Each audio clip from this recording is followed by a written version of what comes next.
Bangsa Yahudi memang terkenal sebagai bangsa yang sering meremehkan bangsa lain. Mereka selalu menganggap bahwa bangsa mereka lah yang terbaik dan paling istimewa yang ada di bumi ini. Kelakuan bangsa Yahudi ini ternyata bukan sekedar kebetulan, sebab Al-Quran telah menjelaskan tindak tanduk bangsa Yahudi. Allah Subhanahu wa Ta'ala berfirman, "Dan telah kami tetapkan terhadap Bani Israel dalam kitab itu. Sesungguhnya kamu Bani Israel akan membuat kerusakan di bumi ini 2 kali, dan pasti kamu akan menyombongkan diri dengan kesombongan yang besar. Maka apabila datang saat hukuman kejahatan yang pertama dari kejahatan itu, kami mendatangkan kepadamu hamba-hamba kami yang mempunyai kekuatan besar. Lalu mereka mencarimu keluar masuk kampung ke seluruh negeri, dan itulah ketetapan yang pasti terlaksana." Al-Quran Surat Al-Isra ayat keempat sampai 5. Ayat itu diturunkan di Mekah, jauh sebelum kaum muslimin punya kekuatan di Madinah. Dalam sejarah yang tercatat, bangsa Yahudi ini telah berkali-kali mengalami kehancuran sebelum datangnya Islam. Dahulu kala, keberadaan bangsa Yahudi pernah hampir punah oleh kekuatan Babilonia dan Romawi. Ketika itu, Yahudi ditaklukkan oleh Babilonia yang dipimpin oleh Raja Nebukadnezar. Itu terjadi sekitar abad ke-5 sebelum Masehi. Sedangkan penaklukan bangsa Romawi kepada bangsa Yahudi terjadi antara tahun 66 sampai 135 Masehi.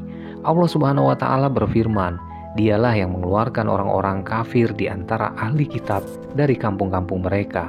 Pada saat pengusiran pertama, kamu tidak menyangka bahwa mereka akan keluar, dan mereka pun yakin bahwa benteng-benteng mereka dapat mempertahankan mereka dari siksa Allah. Maka Allah mendatangkan kepada mereka hukuman dari arah yang tidak mereka sangka-sangka, dan Allah melemparkan kekuatan dalam hati mereka. Mereka memusnahkan rumah-rumah mereka dengan tangan mereka sendiri dan tangan orang-orang mukmin. Maka ambillah kejadian itu untuk menjadi pelajaran, hai orang-orang yang mempunyai pandangan." Al-Quran Surat Al-Asyar ayat kedua. Pengusiran dan kehancuran bangsa Yahudi yang pertama kali mengakibatkan orang-orang Yahudi terpecah dan tersebar ke seluruh negeri. Janji Allah Subhanahu wa Ta'ala yang kedua kepada kaum Yahudi adalah Allah Subhanahu wa Ta'ala kasih mereka giliran untuk menguasai dunia setelah sebelumnya bangsa Yahudi ini berhasil diluluh lantahkan. Allah Subhanahu wa Ta'ala berjanji kepada Yahudi untuk memberikan kesempatan kepada mereka bangkit lagi dengan kebangkitan yang luar biasa. Jika kita lihat di zaman sekarang, kaum Yahudi ini sekarang sedang menguasai dunia hampir di seluruh lini. Mereka berhasil kuasai seperti bidang ekonomi, sosial, politik, dan pemerintahan. Hal ini dibuktikan dalam surat Al-Isra. Allah Subhanahu wa Ta'ala berfirman, "Kemudian kami berikan kepadamu giliran untuk mengalahkan mereka kembali, dan kami membantumu dengan harta kekayaan dan anak-anak, dan kami jadikan kamu kelompok yang lebih besar." Al-Quran Surat Al-Isra ayat ke-6. Jika kita mendengar ayat tersebut, bukti nyatanya bisa kita lihat bahwa benua Amerika yang memiliki hanya 2% orang Yahudi, tapi sebagian besar Yahudi berhasil menguasai Amerika. Dan tak hanya itu, saat ini teknologi-teknologi canggih yang ada di dunia sekarang sebagian besar diciptakan oleh orang Yahudi. Dan kini terbukti janji Allah Subhanahu wa Ta'ala yang kedua. Bangsa Yahudi berhasil membalas sakit hatinya dengan menduduki kembali negeri Syam atau Palestina. Bahkan bangsa Yahudi berhasil mengalahkan pengaruh kaum muslimin di wilayah tersebut. Lalu yang tadinya bangsa Yahudi ini mengungsi ke beberapa negara, kini mereka pada berbondong-bondong pulang ke tanah Palestina. Kepulangan mereka ke negeri yang dijanjikan itu tak bisa dicegah dan dihalau oleh kaum muslimin. Kesombongan bangsa Yahudi makin meningkat, manakala ekonomi dan militer mereka di-backing oleh Barat. Derita umat Islam di Palestina karena dijajah oleh bangsa Yahudi membuat sedih umat Islam di seluruh penjuru dunia. Kekejian yang dilakukan Yahudi Israel hanya akan mempercepat datangnya siksaan dan hukuman Allah Subhanahu wa Ta'ala. Hal ini sebagaimana yang telah dijanjikan Allah Subhanahu wa Ta'ala dijelaskan di dalam Al-Quran. Jika kamu berbuat baik, berarti kamu berbuat baik bagi dirimu sendiri.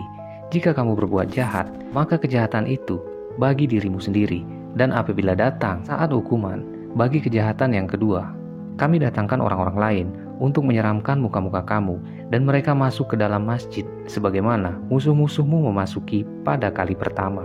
Dan untuk membinasakan sehabis-habisnya apa saja yang mereka kuasai. Al-Quran Surat Al-Isra ayat ke-7. Dari ayat itu, Allah Subhanahu wa Ta'ala akan memastikan suatu hari nanti bangsa Yahudi akan dimusnahkan dari muka bumi ini.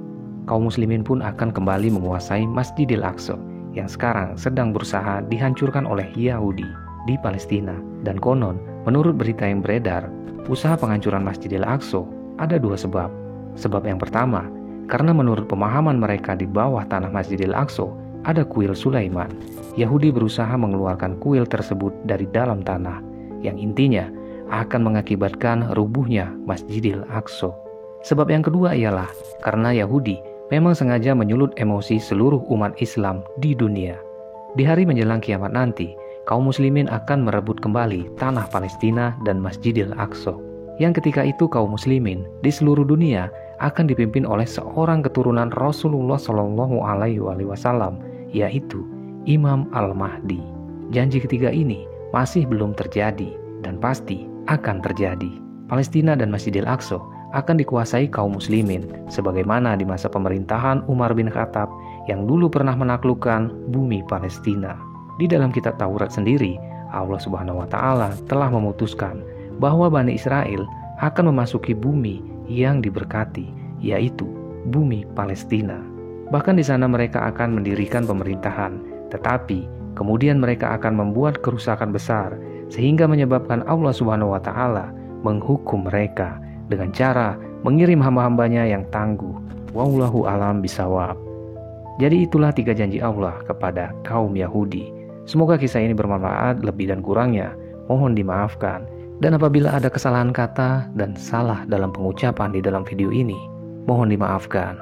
Dan semoga pembahasan ini menjadi sedikit pengetahuan untuk kita semua. Sampai berjumpa kembali di video selanjutnya.